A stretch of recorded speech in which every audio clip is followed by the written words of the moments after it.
Estimada doctora, si le parece, me gustaría comenzar la sesión.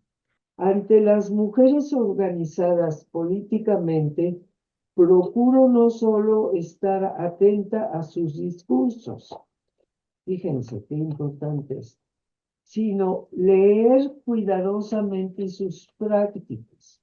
¿Qué quiere decir leer sus prácticas cuidadosamente? Estas son acciones de cuerpos y materia asentados en el espacio. Aquí ya es pura episteme, pura ontología. El universo maya indígena en general funde el espíritu con la materia y el cuerpo con la colectividad. Fíjense, es muy importante. El cuerpo es el espíritu con la materia. Nosotros consideramos, bueno, y sobre todo si tuvo uno una tradición religiosa, el cuerpo está por un lado y el espíritu es superior y el espíritu domina la materia. Y aquí esta es una base, un núcleo importantísimo para entender a esas otras cosmologías. Entonces, pero además el espíritu y el cuerpo por la colectividad relacional. Entonces, fíjense aquí lo que implica esto. Implica que yo no soy individuo, yo no soy individuo. Yo soy parte del colectivo.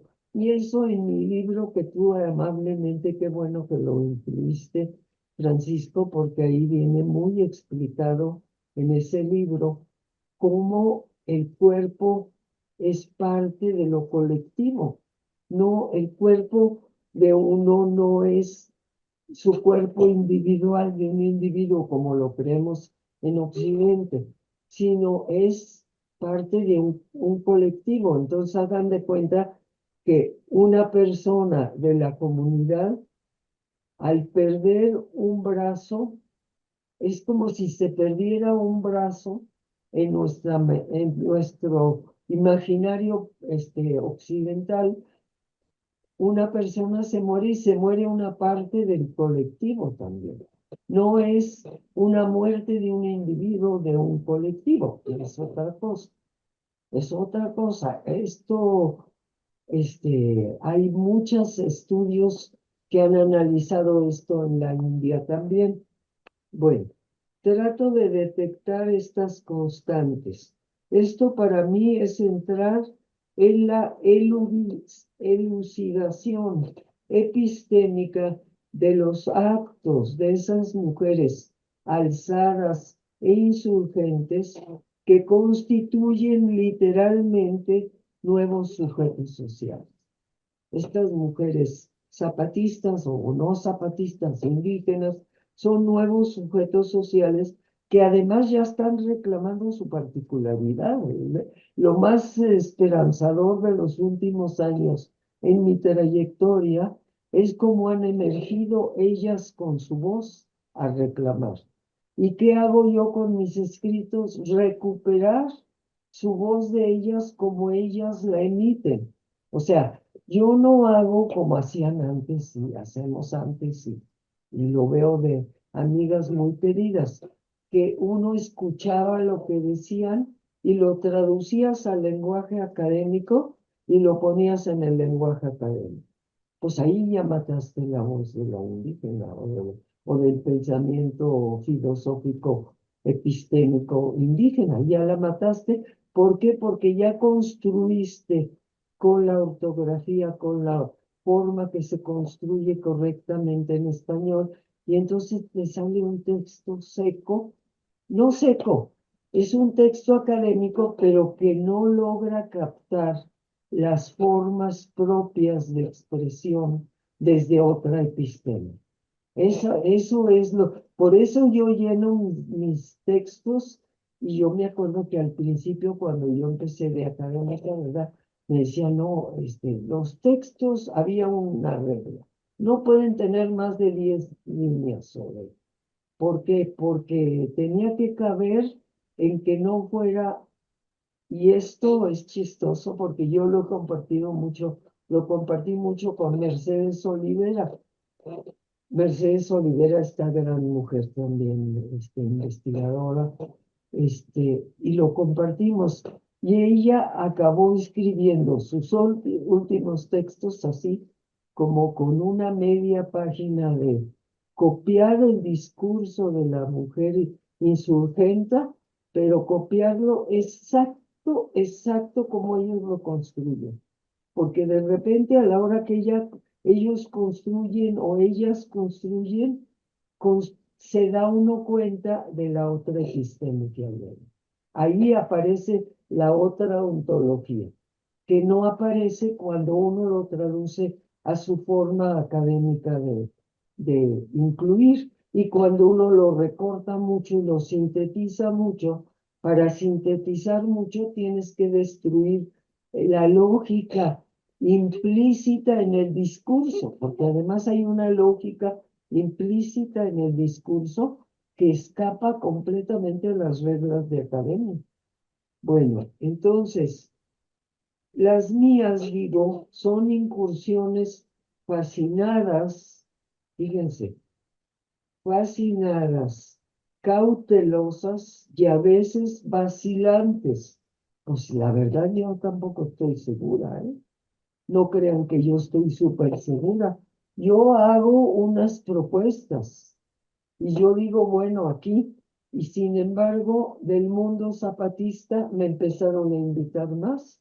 Entonces, de alguna manera, pues vacilante y media restringida por mi formación académica, pues aún así hay algo que yo digo que sí resuena con cómo estos pueblos o estas mujeres se ven a sí mismas, o cómo ellas o cómo sienten que hay algo que yo digo que coincide con ellas, algo. Debe de haber algo porque, pues si no, ¿por qué me invitan en Perú o las indígenas de Perú? ¿Y por qué me invitan las aymaras de Bolivia? ¿O por qué me invitan las mapuche de Chile? O sea, ¿por qué hay un conecte que puede reflejar esos otros mundos un poco más abierto a través del método que yo uso? Que no digo que está perfecto, yo espero que muchas personas, hay muchas jóvenes que están queriendo aprender conmigo porque hay otra forma de acercarse a esos mundos y pues hay que aprender qué es o cómo se puede, ¿no? O qué pasos ya di yo que pueden servirle a alguien, a las jóvenes, ¿no? O al mundo de los investigadores jóvenes. Busco pistas que expliquen en dónde se coloca mi quehacer. Pues sí, porque ya bueno, Nelson Maldonado ha escrito sobre lo que yo escribo, ha definido mi trabajo.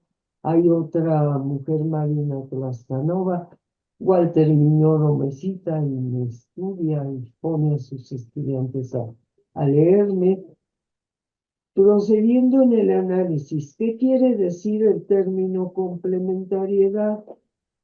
¿Qué significa en los entornos indígenas?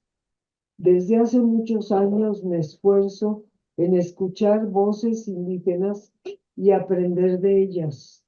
Fue hasta el 2001 cuando escuché a la comandante Esther en el recinto del Congreso que pude captar una de sus dimensiones.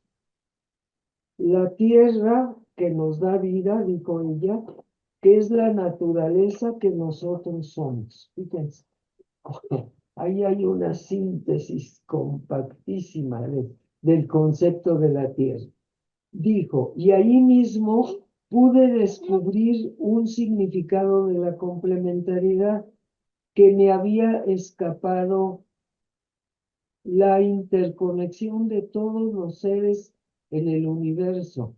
Frecuentemente se reduce este significado de complementariedad a la relación mujer varón, como dije hace rato. ¿Por qué? Porque la tradición católica llama complementariedad a la jerarquización de género. Es complementario que la mujer esté sumisa y el hombre mande, que la mujer sea obediente y el hombre decida, que la mujer se quede en la casa y cuide a los niños y el hombre salga afuera a trabajar. Parecería que esa es la norma. Eso llamó complementariedad la Iglesia Católica y por mucho tiempo pues se consideró así, pero de repente encuentra uno este término complementariedad, le quita a uno la raíz filosófica católica moral y de repente quiere decir que estamos insertos en el universo, como yo digo aquí.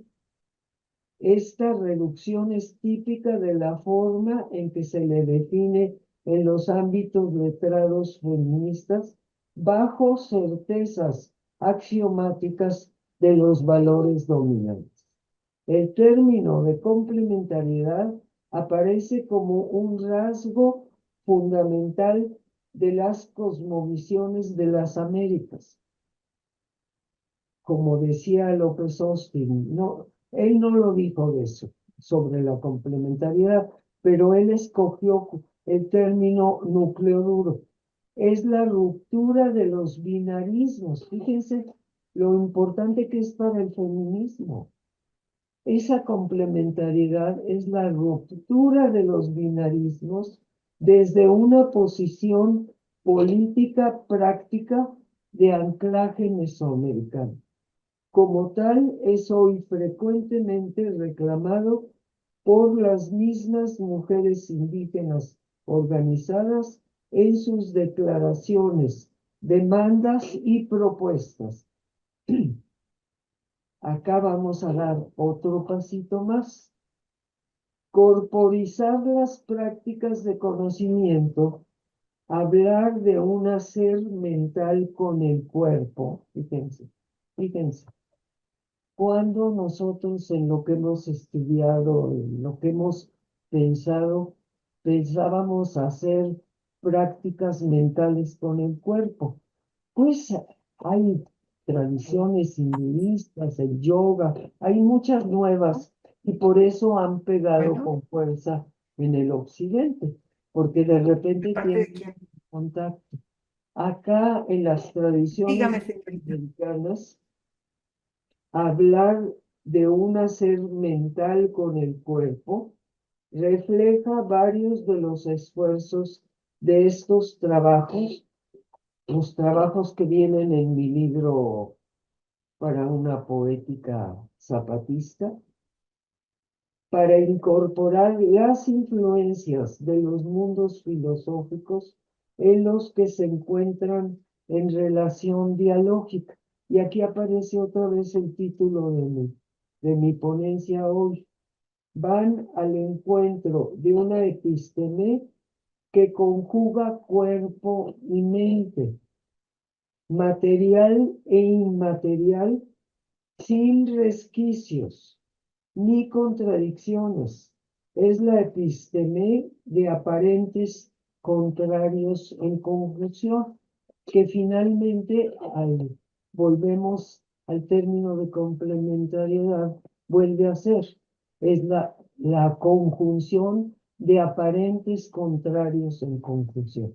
Quiere decir que los contrarios, esto es muy interesante y lo voy a decir muy brevemente, porque aquí no, aquí hay algo, se me cerró. Bueno, aquí hay algo que es muy importante, que aparece vivo hoy en día, que es el concepto Otroa.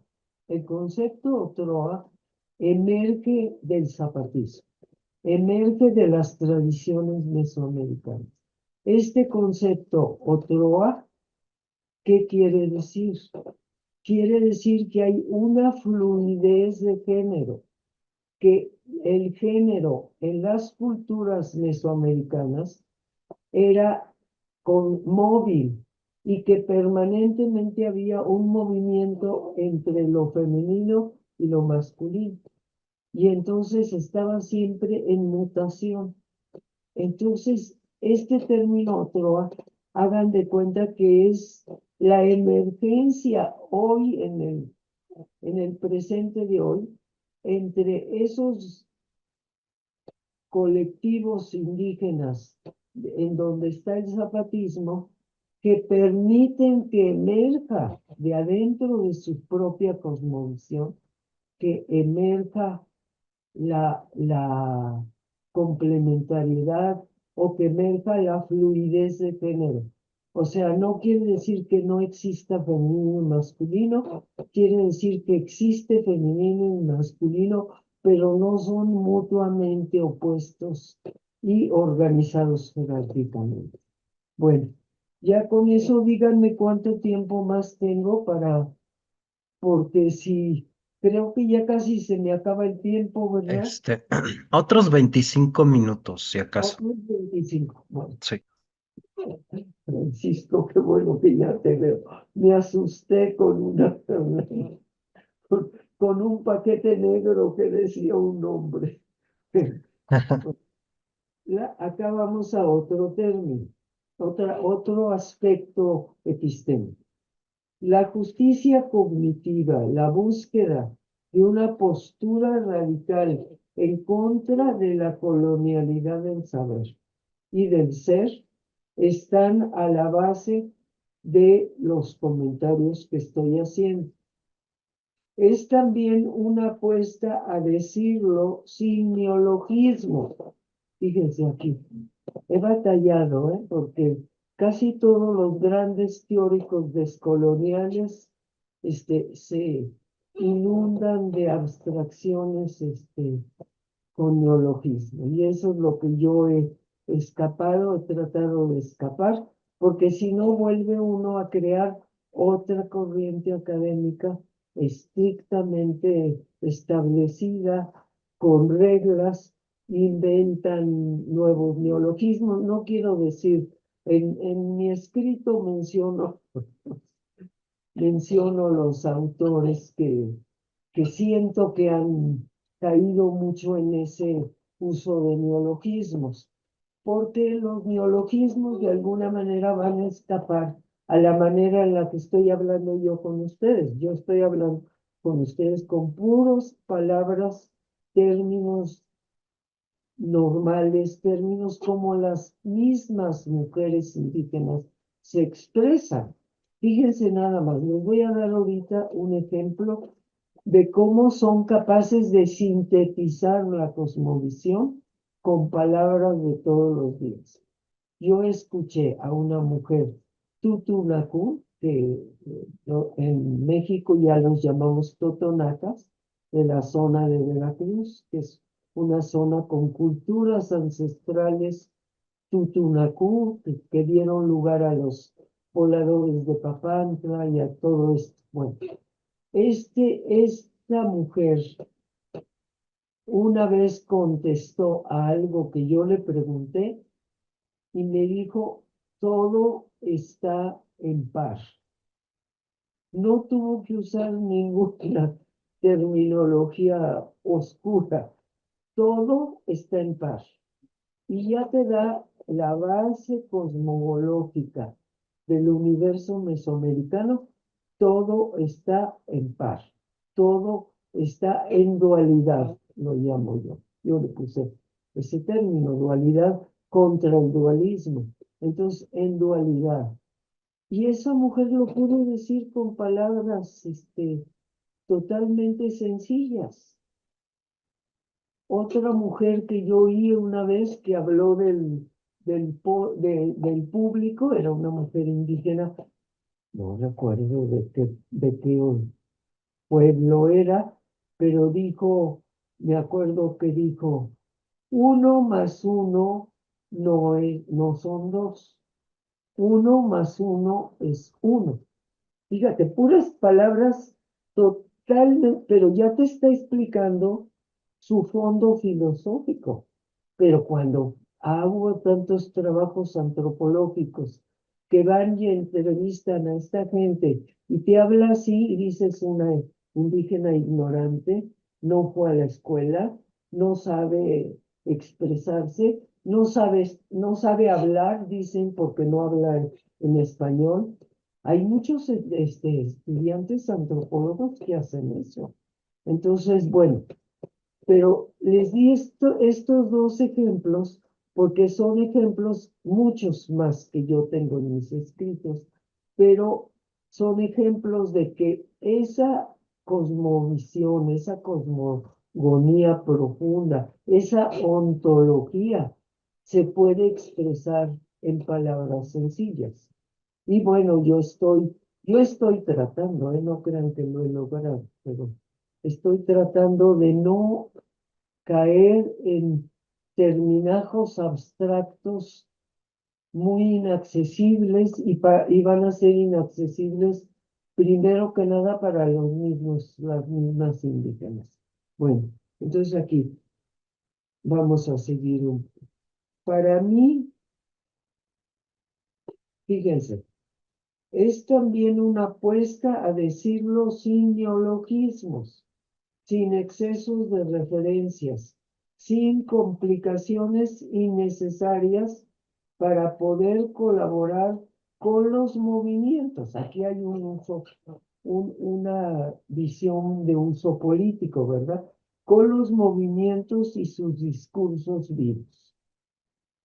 Para mí sería una especie de inversión teórica, una otra teoría en la que el andamiaje conceptual quedaría reducido a un mínimo y colocado en el abajo y en la periferia, para evitar en lo posible incorporar elementos de interpretación en lo que no corresponden a las prácticas de conocimiento y de acción vividas.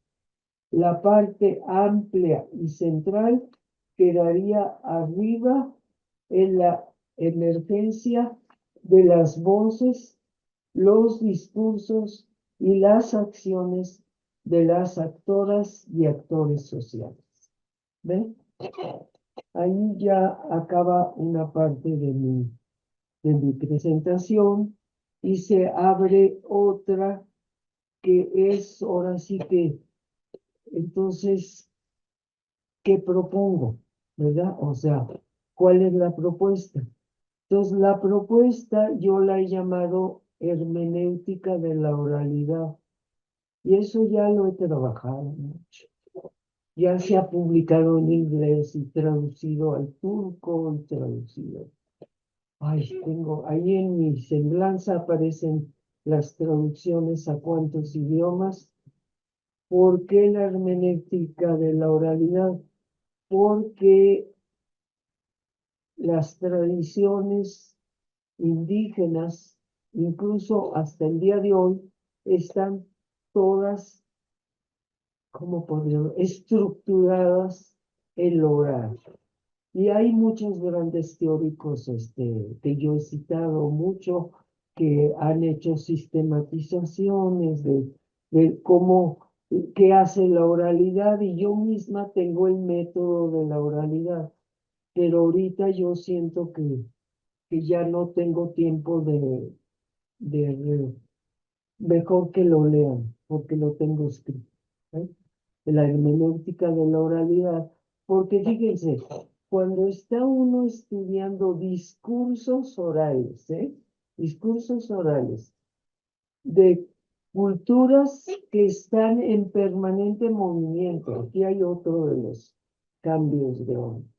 No crean esas cosas, bueno, que a veces la gente, hay unos que interpretan las tradiciones indígenas de forma estática y los consideran que así es como dijeron y así sigue siendo. No es cierto. No es cierto. En mis 30 o 40 años de investigación ya me di cuenta que a Meyaltepec, el mismo pueblo al que fui a hablar con los nahuas de Guerrero, ya cambiaron de costumbres, ya cambiaron su ritualidad cambió acá y no cambiaron los significados, ¿eh? Los significados epistémicos no cambiaron, pero cambiaron muchas formas de expresar esa episteme. Entonces, hay un universo que está en permanente fluidez. Fíjense, aquí otra vez vamos a otro de esos núcleos duros. Las culturas orales son todas fluidas, están todas en permanente movimiento. Y eso para un estudioso riguroso de un postdoctorado o de un doctorado, ¿cómo le hace para lidiar con esos datos que están permanentemente cambiando? ¿Cuál es la razón, la forma que yo encontré? Pues ancla tu investigación en la hermenéutica de la oralidad. Y la hermenéutica de la oralidad te va a dar 1, 2, 3, 4, 5 diferentes formas de sistematizar lo que tú estás estudiando y de sistematizarlo y dejarlo en permanente movimiento. ¿Y cómo haces eso? Eso habría que dedicarse a dar un seminario completo, ¿verdad? Para poder hacer eso. Es muy complejo y hay que hacerlo poco a poco y hay que poner. Pero yo les puedo decir así rápidamente para que no quede así en oscuro. Es, por ejemplo, poner una base importantísima de la hermenéutica de la oralidad es fijarse en las metáforas, estudiar esos mundos orales a través de las metáforas. Eso es importantísimo. Es cuando ustedes escuchan, yo no sé quién tenga, quiénes de los que estén en el seminario tengan práctica de entrevistar gente directamente en el campo, campesinos, o indígenas o campesinos que no se consideran a sí mismos indígenas. ¿Cuántas gentes que entrevistaron pudieron localizar las metáforas que se usan para expresarse? Lo primero que tiene uno que hacer es coleccionar metáforas, porque en esas metáforas vienen los contenidos cosmogónicos, viene la filosofía. Y ya dije un inicio, pero pues si me leen, pues, en ese libro que tú copiaste, ahí está. Hay todo un capítulo de hermenéutica de la oralidad. Entonces ahí pueden completar lo que ya no puedo completar yo en vivo, ¿sí? Y pues yo creo que si quieren hacer, o no sé, Francisco, cómo tengas organizado, cómo esté organizado esto. Sí. Bueno, pues yo creo que podríamos hacer una ronda de preguntas, comentarios, donaciones. Eh, no sé quién quiera participar. Adelante. Sí, Arixbet, adelante. Que se presenten un poquito porque no sé quiénes son. Sí, si te presentas brevemente, Arixbet, de favor. Ok, buenas tardes a todas y todos. Doctora Silvia, buenas tardes. Yo soy Arixbet Sánchez, soy estudiante actualmente del doctorado en Investigaciones Económicas y Sociales en Ah, la Universidad Veracruzana y ah, bueno, previamente estudié Historia. ah, Este, bueno, son dos preguntitas. Me llamó mucho la atención al inicio cuando comentó sobre esos escritos, ¿no? Que estaban o están hechos mayormente por hombres. Entonces, en ese sentido, mi pregunta va, ¿qué desafíos se encontró al estudiar las concepciones de género y erotismo en Mesoamérica, ujú, especialmente al trabajar con estas fuentes históricas que, pues, en gran parte son de cronistas coloniales. Y en ese sentido, ¿cómo manejo las posibles, digamos, distorsiones o también poder llamarle como imposiciones culturales en estas fuentes? Esa es una de las preguntas, y la segunda va más como en el texto que nos compartió Francisco, de Tomando de los Labios, em, en donde aborda esta interrelación entre género, cuerpo y espiritualidad. Entonces Ajá. ahí yo preguntaría, ¿podría usted ampliar sobre cómo estas dinámicas espirituales y eróticas han influido, o a lo mejor no, ¿verdad?, en la resistencia cultural de los pueblos indígenas contemporáneos, sobre todo Ajá. frente a la colonización y a la modernidad occidental? Solo serían esas dos preguntas. Sí. Pues están muy buenas tus preguntas. Mira, la primera pregunta que me hiciste me lleva pues a toda la lata que fue lidiar con documentos antiguos, ¿eh? Porque hay una corriente historiográfica, ¿eh? Europea, no es propia de acá. Bueno, pero ya ven que nosotros siempre aprendimos de los extranjeros que nos vinieron a estudiar. Bueno, bueno, pero hay algo fíjate, que expresa lo difícil, porque muchos de los que estudiaron en México las culturas antiguas contaban con unos documentos que eran totalmente imposibles. O sea, contaban con algo que se llamaba anales. Anales. Si tú buscas anales en internet, vas a ver qué te dice. ¿De qué estaban hechos los anales? De pictogramas, fíjate, de pictogramas, de textos en español que ya venían de los curas o de los cronistas que ya habían hecho. De los cánticos a mí me gustan, ¿eh? Lo que se quedó en un libro de puros cánticos, eso es precioso porque son cánticos auténticos y ahí puedes percibir la cosmovisión. Pero estos anales tienen pictogramas, tienen textos en español. Es una revoltura de todo. Y entonces te quedas con un universo que está medio construido por el tiempo colonial. O sea, ya lo construyeron ellos. Entonces ya no sabes bien a bien qué puedes creer y qué no puedes creer. Y luego lo mezclan. No. Yo de repente verlos con dibujitos, que pescan un dibujito de un lado y lo pegan en el documento. Y ese dibujito, ¿qué onda? O sea, si fuera todo el códice, pues ves el códice y ves la organización de los pictogramas.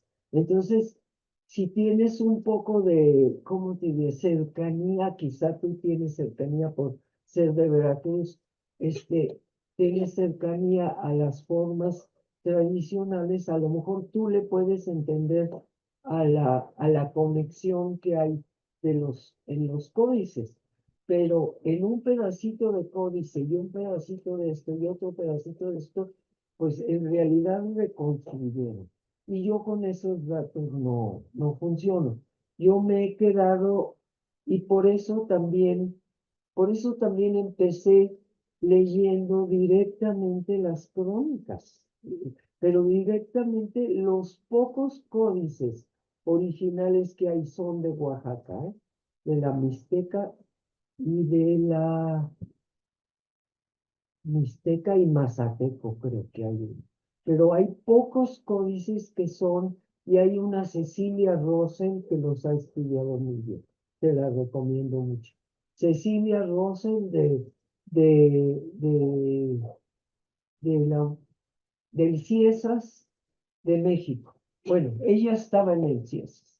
Ella ha estudiado mucho los mixtecos, los códices mixtecos. Entonces, pero ahí hay mucha forma de entrar más. Pero además, si lees los nahuatlatos que tradujeron directo del náhuatl, también los nahuatlatos que no son propiamente historiadores, son conocedores del náhuatl a fondo y se dedican a traducir. Pero es lo que dije yo de English. Ahí encontré los Ilamatlatol, porque nadie los había mencionado. Nadie, yo soy la primera que hablo de los Ilamatlatol, imagínate. ¿Cómo? Pero si eran parte de la cultura, ¿cómo? Eran parte. ¿Y dónde están? Fíjate, los Ilamatlatoli están reportados por Sagún, Fray Bernardino de Sagún. Fray Bernardino de Sagún es varón, dicen los historiadores de su vida, que era un judío converso. Entonces, que llegó a México también con ese estigma de la discriminación por ser judío, porque llegó en ese tiempo en que de España los reyes católicos los estaban metiendo a la Inquisición y quemando judíos por ser judíos, ¿entiendes? Entonces hay toda esta situación que permitió que Fray Bernardino de Sahagún era él mismo, no era tan español, digamos. Era como de una cultura sumergida o de una cultura considerada secundaria en España. Si eso es cierto, o sea, hay muchos rumores. La historia, ya ves cómo es, que uno tiene una postura, otro tiene otra, otro tiene. Yo lo que veo es que Sahagún estudió muy cuidadosamente y que recuperó los discursos de las viejas sabias. No les llamó, no los tradujo a Ilamatlatoli, pero dijo los discursos de las viejas para las jóvenes mujeres. Entonces, sí los puedes estudiar ahí en el capítulo 6 de Sahagún.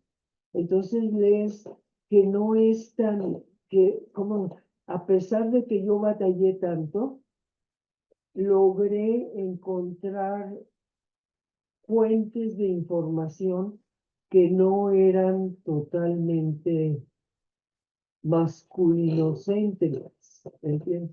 Que no eran totalmente, que borraban totalmente. También León Portilla reporta los tlacuilos, que había mujeres tlacuilos. Entonces, uno ve que hay los investigadores muy buenos, y también López Austin, ellos tuvieron mucho cuidado con cómo trataban el material. Y de ahí, de lo que ellos lograron hacer, tú puedes recuperar mucho de la presencia de las mujeres, ¿no? Entonces, no es que todo era puros hombres. Sí había masculinocracia, no aristocracia, masculinocracia. Sí había, pero le puede uno leer al revés también. Puede uno hacerle lo que dicen lectura a contrapelo los izquierdistas. Usan el término lectura a contrapelo, échale lectura a contrapelo a una de los masculinistas y vas a hallar. No, y vas a hallar la historia del Togüeño y vas a hallar. Si te metes, lo hallas, porque yo lo encontré. ¿Eh? Bueno, y ya la segunda, ya me metí en la primera. Sí, la segunda va que en su libro de Tomado de los labios, ajá, bueno, aborda esta interrelación entre género, cuerpo y espiritualidad, Ay, ¿no? sí. Y ahí me gustaría que usted mm, pudiera ampliar sobre cómo estas dinámicas espirituales y eróticas han influido en la resistencia cultural de los pueblos indígenas, sobre todo contemporáneos, ¿no? Frente a esta colonización y modernidad occidental. Sí. Fíjate, es que lo que es muy difícil de entender para nosotros es, digo, para nosotros con niña del colegio de monjas yo, ¿eh? Entonces, ¿cómo puede ser que juntes lo erótico con lo espiritual? ¿Cómo puede ser? Si según esto todo el sexo es sucio, es pecado, hay que ocultar, hay que desaparecerlo, y luego si te vuelves monja o si te vuelves cura, lo tienes que negar, y ya ves qué pasa con los sacerdotes que están todos violando muchachas y violando cuando podía ser aceptable. Y en las culturas antiguas, el eros, por eso hablo yo de erótico, porque no era tanto el sexo, era el erotismo. El erotismo era un vínculo con las divinidades. Y no, pero tampoco era un erotismo así desfogado como algunas gentes creen, ¿no? Era un erotismo bien normatizado. Estaba normado en ciertas fiestas, había ritos de fertilización de las mujeres en los templos, había ritos de...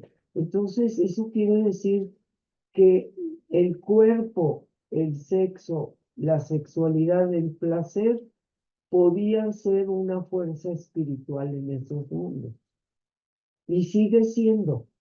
Pero los pueblos actuales tratan de ocultar eso porque desde afuera del pensamiento dominante, que es un pensamiento occidental dominante, eso lo considera lujuria, lo considera...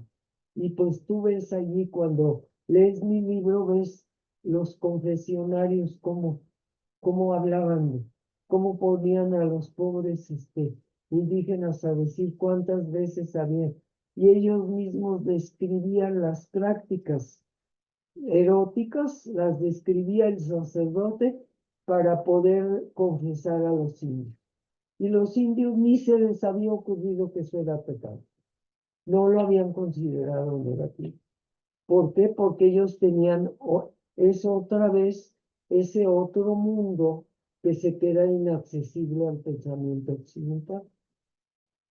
Y es ahí donde hay que entrar con mucho cuidado también, porque hay gente que malinterpreta todo eso. Son los mismos conquistadores, decían, son unos lujuriosos.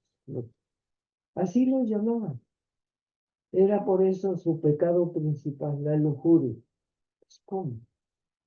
Era parte de su presencia en el mundo, era parte de su vivencia en el mundo, y en esto que la materia y el cuerpo, el espíritu y el cuerpo no estaban separados, estaban unidos. ¿Sí? Bueno, creo que ya te contesté bien. A ver, ¿hay alguien más que...? Y sobre todo con el libro de sueño. Sí, muchas gracias, doctora, muchas gracias. Muy bien, el compañero José Luis Delgado escribió: muchas gracias, doctora Silvia, por compartir sus valiosos conocimientos sobre la concepción de de los pueblos originarios referente a la dualidad y género. Es un pensamiento y cosmogonía que contrapone el pensamiento académico occidental que pretende ser dominante al no considerar que existen otros saberes, una ecología de saberes, como señalan las epistemologías del sur. Muchas gracias y felicidades. Muy bien, muchas gracias, José Luis. Y ¿quién más quiere participar?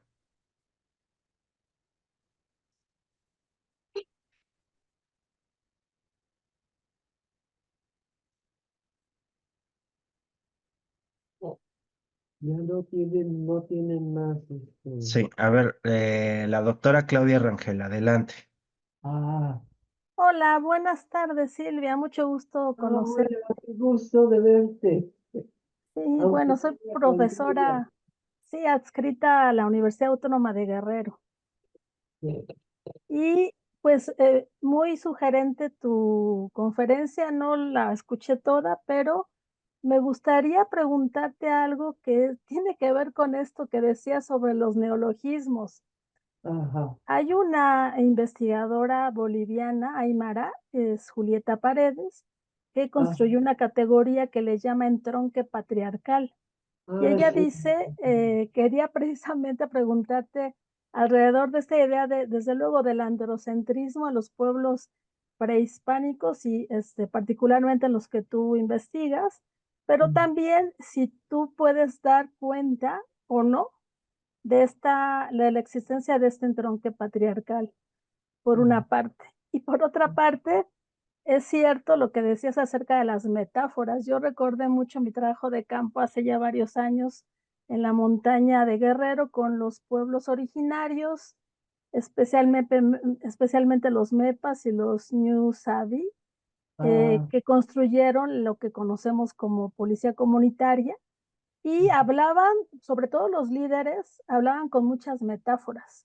Eso es bien interesante. A mí me encantaba escucharlos precisamente por cómo su lenguaje, su oralidad, que tú ya decías muy bien, está llena de metáforas y de pronto, y de mucha sabiduría, desde luego de sus ancestros y ancestras. Entonces eran esas dos, pues, preocupaciones que tengo con escuchándote. Y muchas ah, gracias por tu conferencia. gracias por preguntar. Mira, esto del entronque patriarcal, yo conozco a esta mujer personalmente, fue parte la invitamos a varios eventos feministas. Este, no sé si tú sabes la triste, bueno, no, mejor no digas, no cuentes. Pero eh, mira, yo podría decir de su persona, algo. Ahorita respeto mucho cómo ha procedido en estos últimos años, porque su colectivo Aymara le llamó la atención, la convocó y ella logró que dominara la comunalidad sobre su individualidad. Ella era una aymara de una comunidad y realmente empezó a tomar la voz como individua y a afirmar cosas como individua sin que fueran parte de lo que el colectivo aymara quería o creía o sabía. Entonces, su postura sobre el entronque patriarcal, con esa conducta que ella tuvo posterior, muy de tomar el papel masculino para ella como, entonces no se quedó en la fluidez de género, sino ella misma se individualizó como hombre un tiempo, eso fue un tiempo. Es una mujer brillante, su libro es muy bueno, este, pero su propuesta es una interpretación de una individua. O sea, ella en realidad como actuó en esos últimos años, ya no actuó comunitariamente. Entonces, no puede, su voz no puede ser la voz del colectivo Aymara, por decir algo. No puede ser. Entonces, ¿por qué? Por cómo siguió ella, se dejó influir por LGBT, entonces empezó a actuar muy en consigna. Y esto te lo digo porque yo he estado cerca de todo el proceso y la aprecio mucho, no quiero disminuirla, pero sí yo siento que ella como Aymara dejó su presencia comunitaria, la olvidó, la puso entre paréntesis y empezó a actuar como una individua gay, urbana. Y entonces hizo decisiones que desbaratan la confianza que uno puede tener en lo que ella dijo. ¿Entiendes? Yo así como confianza 100% del entronque patriarcal, yo te voy a decir cómo la entiendo, ¿eh? El entronque patriarcal del que ella habla puede ser absolutamente cierto con los pueblos aymaras de hoy en Bolivia. ¿Por qué? Porque los pueblos de aymaras de hoy en Bolivia han estado sujetos a la colonización por muchos siglos. Entonces, los pueblos dominados empiezan a reproducir las costumbres, sobre todo en esto del sexo, las costumbres del pensamiento dominante. Pero en los pueblos aymaras hay toda otra relación que yo considero muy cercana a Mesoamérica, pero los que eran antes de que llegara la colonización. Entonces ella revisa sus pueblos de su tiempo y sí hay entronque patriarcal de los pueblos. ¿Por qué? Porque en los pueblos donde ella creció ya había ese dominio masculino sobre la mujer. Pero había ese dominio masculino como efecto de la colonización, que es todo lo que yo trato de hacer, es desbaratar lo que dejó la colonización, limpiar al universo de lo que dejó la colonización y ver qué había allí previo. Entonces, pues tanto cuanto se puede, o sea, tampoco. Pero sí, particularmente ella pues su historia propia y su propia conducta la hace que su trabajo, pero en ese factor de la gente de los hombres con los que ella creció, aymaras, sí le creo que hay entronque patriarcal, porque sí, pero pues el machismo lo trajeron, el poder masculino vino claramente del universo que colonizó a América, a las Américas. Eso nadie lo puede negar, ¿eh? Nadie. Y llegó bautizado de católico, además, cuando en el catolicismo, en los primeros años del cristianismo, no existía eso. Con Giorgio Agamben, los primeros años del cristianismo, no sé de dónde sacaron ponerle cristianismo a ese machismo sobre las mujeres, a esa violencia sobre las mujeres. No tiene nada que ver con el cristianismo, con el auténtico, el original. Los primeros 3 siglos del cristianismo, las mujeres eran sacerdotes. Eso lo dijo una colega mía que fue mi directora en Clermont. Todavía estamos en contacto mucho. Ella era mi directora. Ella escribió un libro, cuando las mujeres eran sacerdotes. ¿Cuándo era eso? Los primeros 3 siglos del cristianismo, de la era cristiana. ¿Cuándo se volvió masculino? Pues hay 1000 teorías históricas, ¿eh? Hay 1000 teorías, como ahorita con esto del entronque patriarcal, pues ya empezó a haber muchas divergencias internas a los diversos feminismos, a los feminismos indígenas.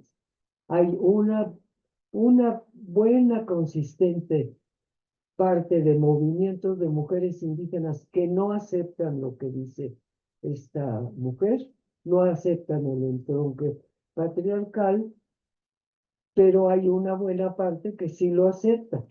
Pero yo digo que le pongan este perito de la colonización, y entonces nada de entronque patriarcal. El entronque patriarcal lo aprendieron con los colonizadores. Yo digo, Muy bien, muchas gracias. sí, qué lindo que entraste, gracias. Muy bien. Bueno, pues compañeras, compañeros, ¿quién quiere participar? Adelante.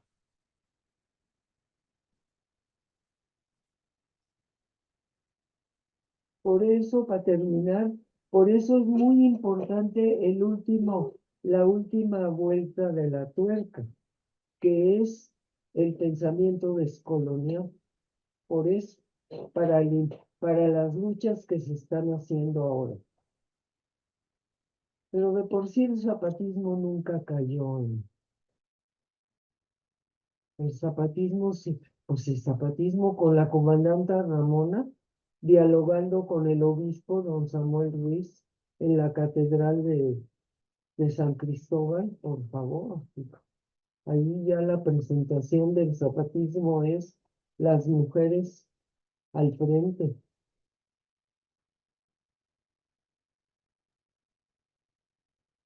Muy bien. Bueno, pues yo quisiera aprovechar, doctora Silvia, Sí, pues para reconocer esta aportación, esta propuesta epistémica y metodológica. Me parece muy interesante esto que colocó, que tiene que ver con la oralidad y la recuperación.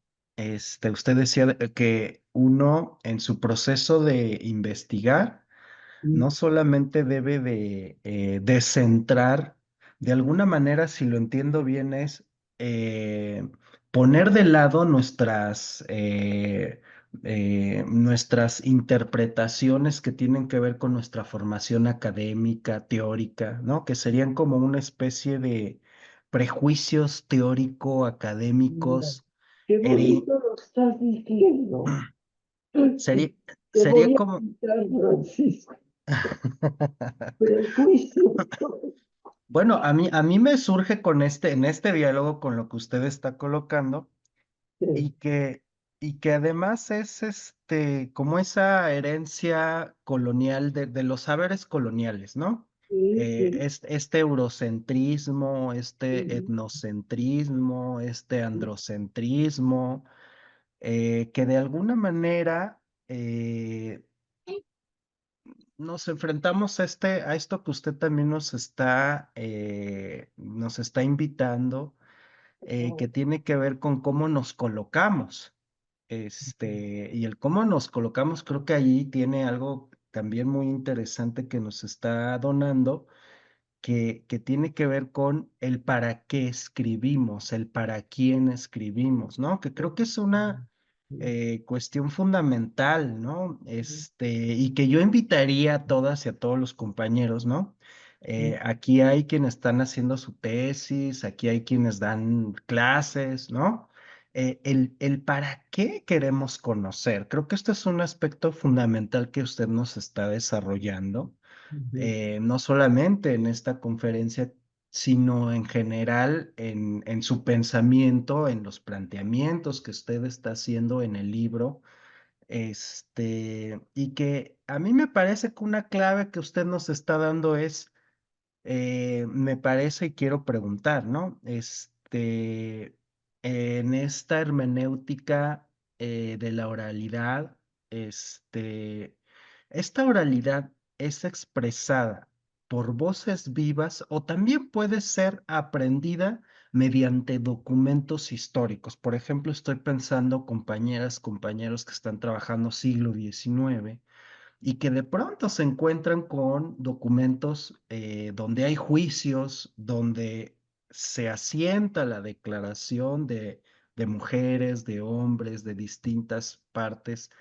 eh, en esos textos podríamos localizar las metáforas y podríamos entender a partir de esos documentos las cosmogonías, la colocación, el desde dónde se mira el sí, mundo y cómo se está significando al poder, incluso desde esta especificidad que tiene que ver con lo sexuado, cómo se erotizan distintos procesos que tienen que ver con la erotización en términos, a veces pienso, por ejemplo, la erotización de la violencia, ¿no? Hay algunos discursos que erotizan la violencia, pero también hay otros discursos que se piensan y se plantean como resistencia a esas formas discursivas hegemónicas, ¿no?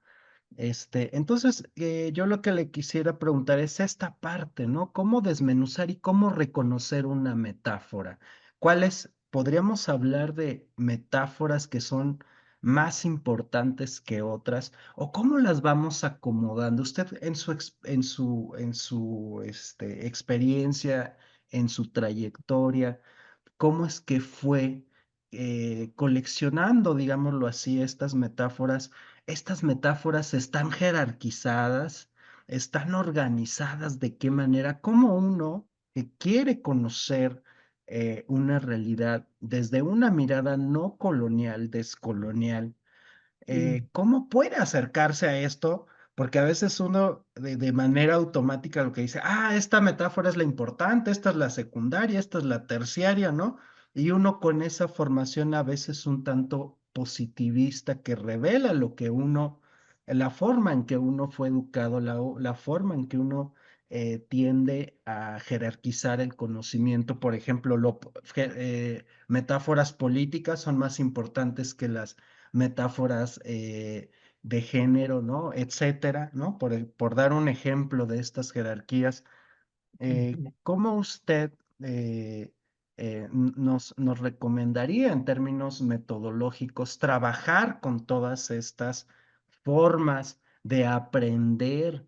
Que me parece interesante esto que decía y muy necesario de pensar en esas palabras sencillas que mucho tiene que ver con esa forma de despojarnos de nuestros prejuicios teóricos y académicos, ¿no?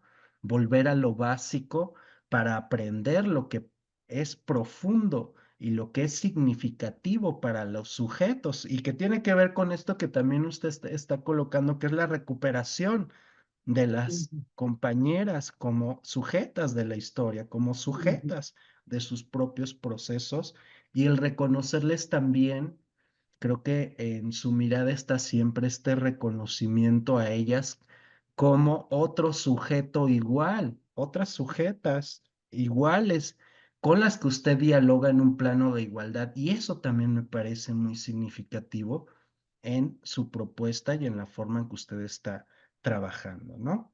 Y bueno, pues ya a manera de síntesis, esa es la pregunta, ¿no? En términos metodológicos, ¿cómo trabajamos con las metáforas pero desde la perspectiva de no reproducir estas formas coloniales, metodológicas y epistémicas del conocimiento, ¿no? Pues yo pienso, primero que nada, habría, pues, si estás investigando y usan una metáfora, irlas recogiendo, a ver sobre qué versa si versa sobre el futuro o sobre las creencias espirituales, o si versa sobre el cuerpo, o si versa sobre el maíz, o si versa, porque hay muchísimas metáforas, muchísimas. Y lo que yo, digamos, el uso que yo he hecho de las metáforas es aquellas que revelan una relación que te lleva un poco más allá, a otro nivel epistémico, digamos, a un nivel más profundo, filosófico, porque todo, hasta el maíz, hay unas metáforas preciosas, ¿verdad? Entonces, somos raíz, así dicen, así hay una metáfora, somos raíz. Pues, ¿cómo? ¿Qué es eso de ser raíz? O sea, entonces hay muchas, y por ejemplo, vamos a decir raíz. ¿Raíz de qué? En qué contexto están usando esa metáfora? ¿Es para hablar del colectivo? ¿Es para hablar de las tradiciones? ¿Para qué uso tiene esa metáfora? Eso sería lo que a mí se me ocurriría primero. Y bueno, pues adentrarse, Y también no buscar como, ¿cómo te diré? Cada comunidad puede tener un ritmo un uso de metáforas para ciertas ceremonias, para ciertos ritos, para las ceremonias de casamiento, para la ritualidad de una fiesta patronal, las fiestas patronales. Híjole, son una riqueza. Entonces, cuando estuve en Nueva York fue curiosísimo. Se me vino esto a la mente y te lo voy a compartir. Por algo se me vino. Yo estuve de profesora en Union Theological Seminary. Es un seminario teológico cristiano ecuménico, que quiere decir, había 43 diferentes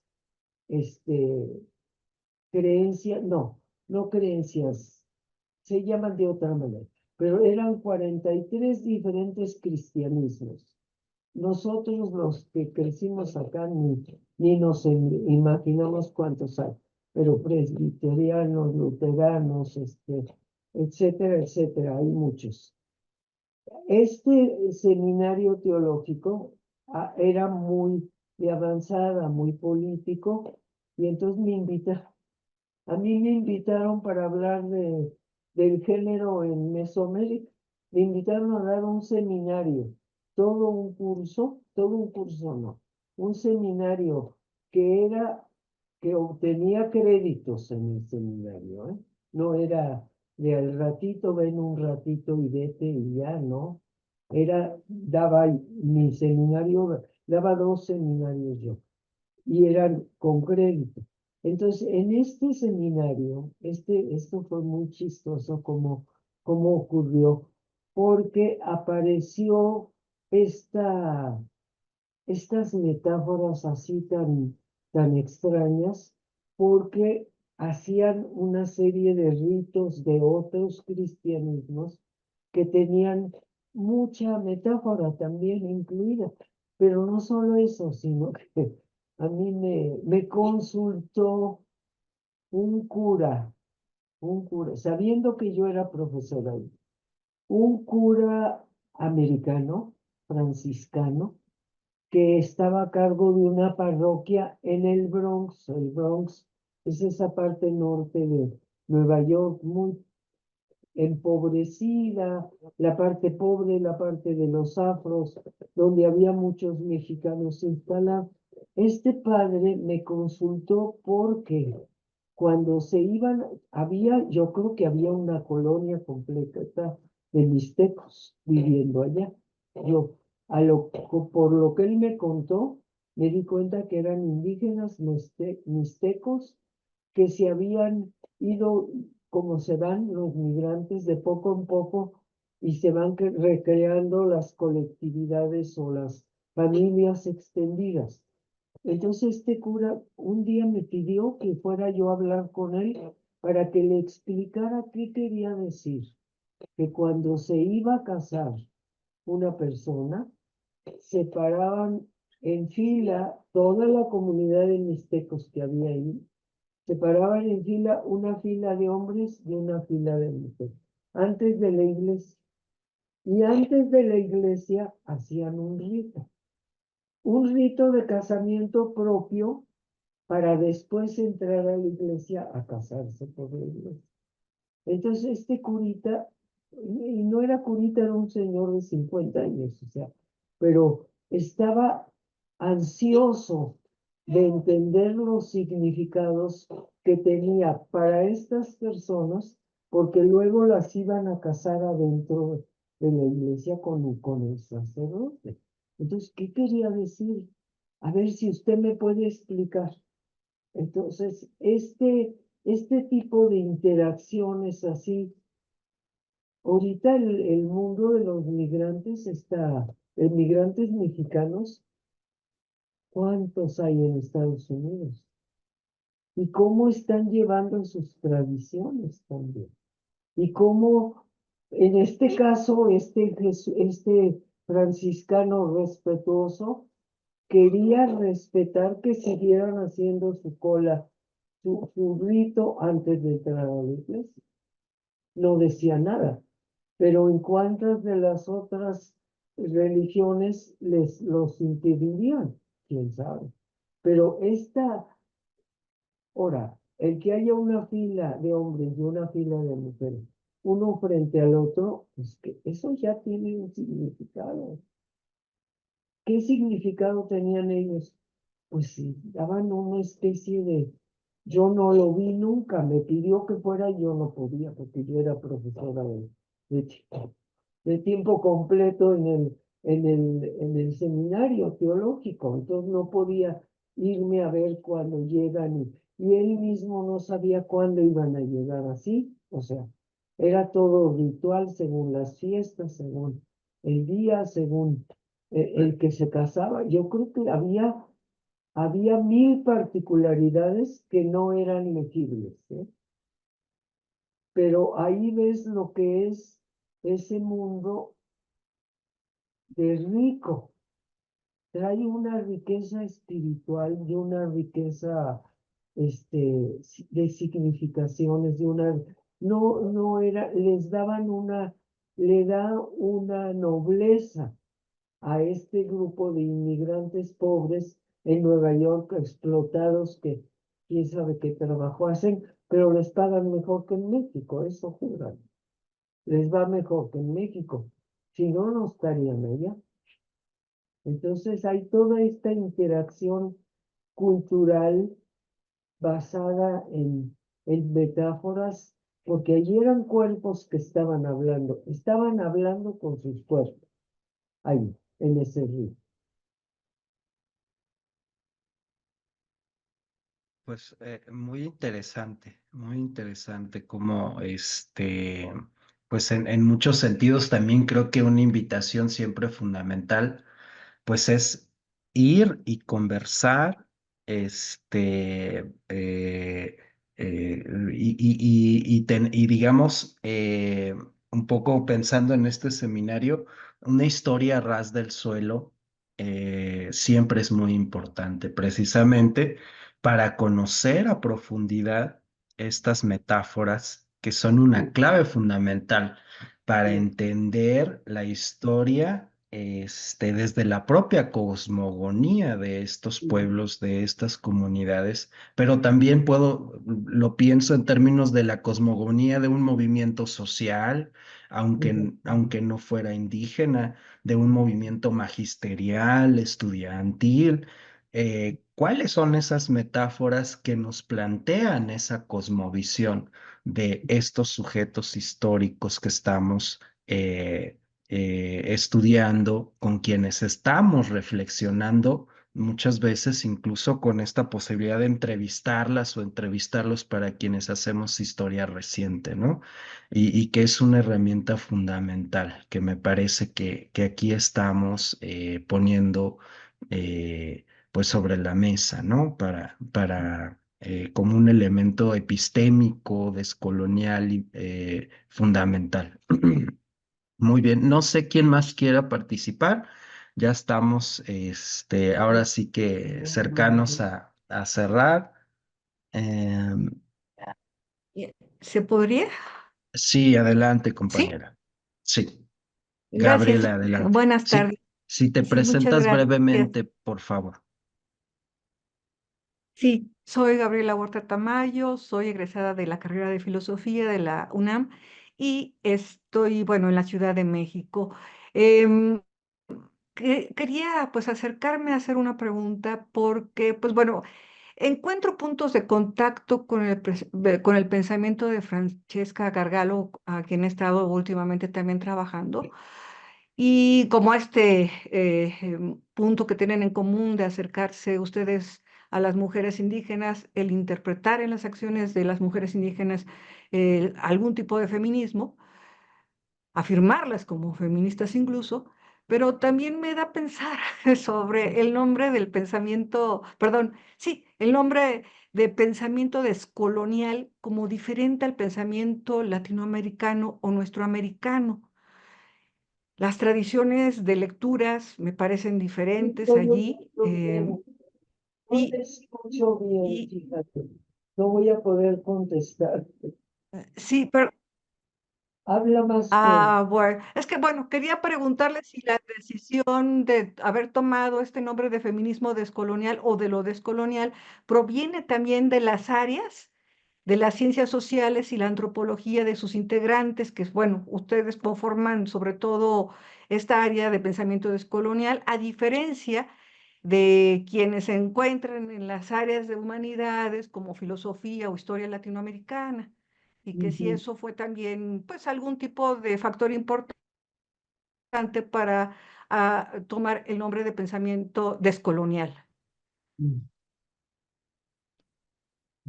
No Sí, escuché la pregunta.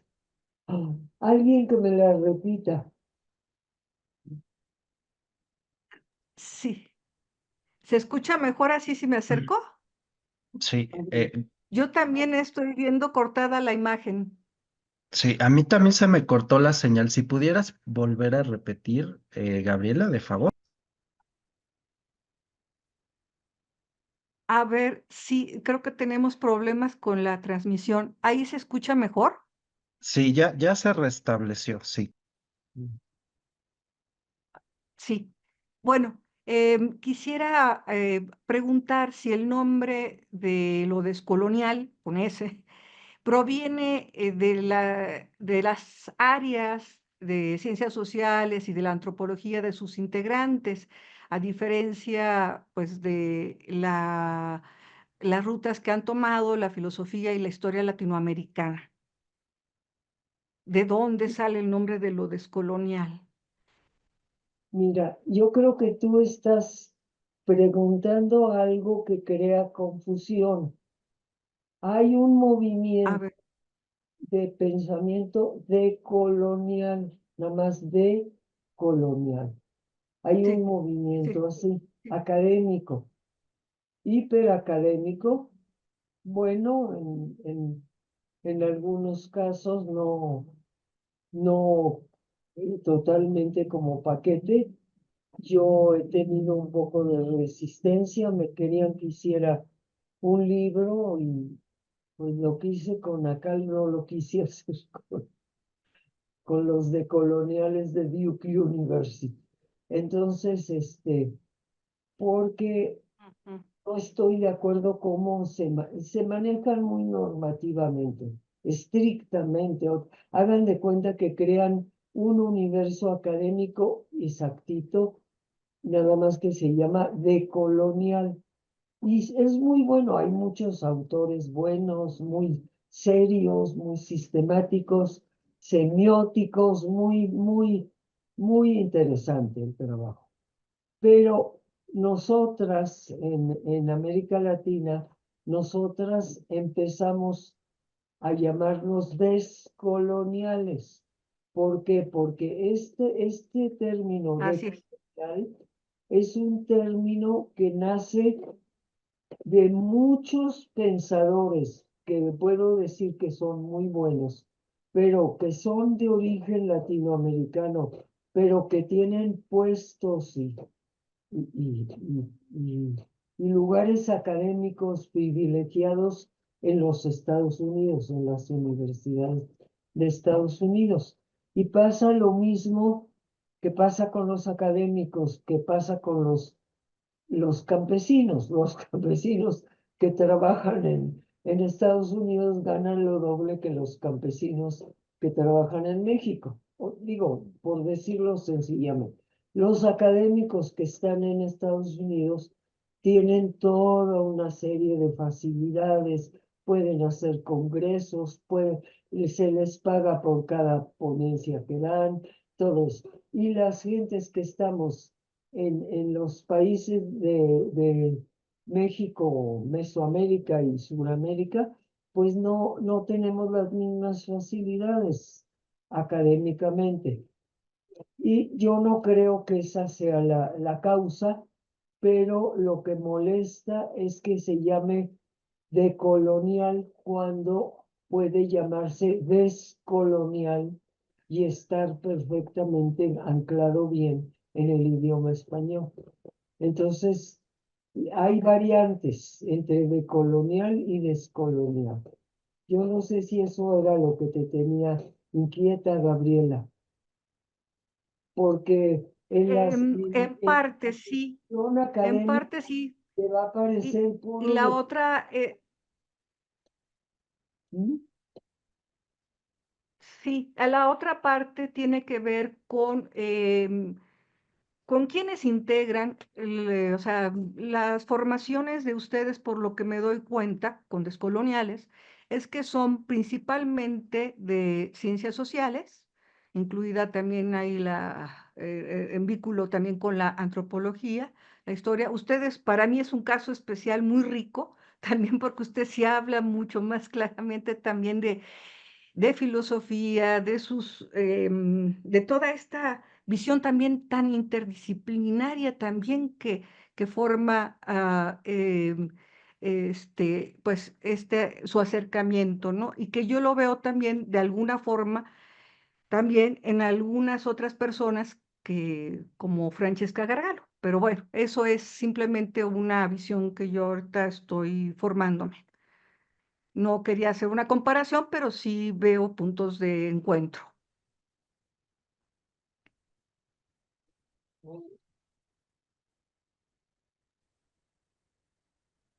Muy bien.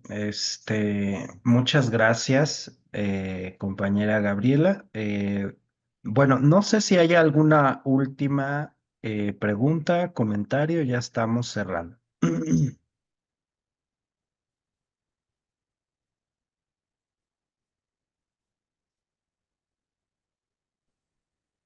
Sí, adelante, compañera Adriana. Sí, buenas tardes. Muchas gracias, doctora Silvia, por su conferencia. Y bueno, yo me quedé un poco pensando acerca del mundo académico y un poco lo que decía también el doctor Francisco, de cómo está construido a partir de estos métodos de Occidente, ¿no? Y pensaba yo, por ejemplo, en una tesis o en un informe de práctica en las escuelas normales, eso hacemos, informes de prácticas profesionales, por ejemplo, y que va encuadrando a asesores o a estudiantes a un modelito, ¿no? Académico de Occidente. Y si no lo haces de esa forma, pues entonces corres el riesgo de que no es científico, ¿no? Entonces, yo le quería preguntar, bueno, ¿cómo hacer desde las instituciones de educación superior como para ir construyendo otras narrativas, ¿no? Mm. Gracias. Ay, pues estás preguntando lo que yo me pregunto. Estás preguntando lo mismo que yo me pregunto. O sea, yo veo por eso establezco muy claramente en mis escritos que yo he elegido no pertenecer institucionalmente a la academia. Soy académica porque reconocen el valor de mi trabajo, lo que publico, lo que investigo, lo que escribo, pero no soy una académica de la UNAM, una académica del CIESAS, una académica. No, hay una, ¿cómo te digo? En la academia hay una parte que es aprendizaje, leer, sistematizar, aprender cómo hacer investigación y te dan normas y te dan todo. Bueno, esa es una parte de la academia, pero la academia tiene también toda la dinámica de quién dirige, quién sigue, quién es a quién le dan espacios para hablar, a quién, o sea, hay también toda una política interna y entonces hay que invertir tiempo y energía y entusiasmo en esa otra parte. Y lo que yo decidí bueno, también yo soy hija de Iván Illich, del CIDOC de Cuernavaca. Entonces el CIDOC de Cuernavaca, yo allí empecé a hacer mis investigaciones totalmente autónomas. Entonces, cuando me invitaron a que fuera yo parte del Instituto de Investigaciones Antropológicas de la UNAM me ofrecían una plaza. Pues la verdad lo pensé y dije, no, tengo que venir a juntas, tengo que decidir. Y a mí me están invitando a Francia, a Grecia, a Malasia, a Japón. Y no voy a poder ir porque tengo que pedir permiso, tengo que ver cuánto puedo por escaparme de mis tareas o de mi participación como parte de una institución. Y entonces yo decidí, no, pues yo mi autonomía, ¿no? Mi autonomía, mi autonomía no, y dije, porque pues sí, el instituto este es maravilloso. Estaba López Austin ahí, se sea, un lugar de académico de primera, muy cercano a mis, y yo soy parte del seminario permanente de antropología y género de ese instituto. Pero ahí me quedé como una participante del seminario permanente género y antropología, porque eso no tengo que dar una gran conferencia al año, participar en el seminario, pero no tengo otras obligaciones. Y tampoco tengo pago, ¿verdad? Pero eso me permitía a mí la autonomía. Entonces eso, pues, hay que ver cómo conjuga uno. Yo tengo amigas que conjugan, Márgara Millán, Aida Hernández, conjugan muy bien su tarea institucional con su tarea académica y escriben y publican, o sea, también es posible. Entonces, nada más hay que ver en qué puede uno acomodarse más fácilmente o qué es lo que uno desea hacer con su vida académica, ¿verdad? O cómo la quiere uno regir. Y pues yo siempre regida por los movimientos, por la política, los movimientos indígenas. Entonces ahí, pues si me invitan al nordeste de la India porque allá hay un levantamiento, pues no voy a dejar de ir. O me invitan a Perú, también gente que está haciendo trabajo con mujeres insurgentes, pues tampoco voy a dejar de ir. Y ahí aprendo yo también, pues sí, así es, ¿verdad?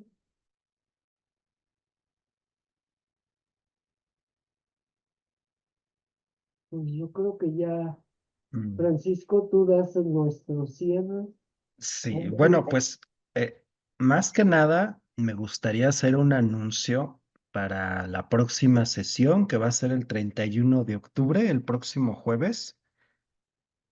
Vamos a tener la participación de la maestra Daniela Lechuga Herrero, que nos va a presentar una conferencia titulada Las tareas domésticas como parte fundamental del sostenimiento de la guerrilla en México, la Liga Comunista 23 de septiembre. Ándale.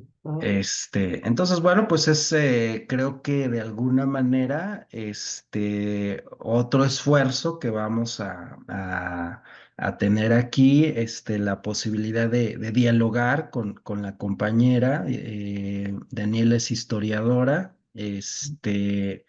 y bueno, pues también quiero agradecer a la doctora Silvia Marcos. Me parece que es refrescante siempre escucharte en el sentido de que el discurso académico puede ser muy apabullante y muy asfixiante a tal grado en que estas normas tan rígidas pueden matar todo el proceso creativo, pero además también nos pueden forzar en términos cognitivos, epistémicos, metodológicos, a seguir unas rutas que muchas veces nos llevan a reproducir toda una serie de conceptos, categorías que tienen, no, que pretendidamente nos las venden como neutras, pero que tienen todo un andamiaje, ¿no? Como hemos venido aquí viendo, un andamiaje androcéntrico en el que se tiende a objetivar y a mirar a los otros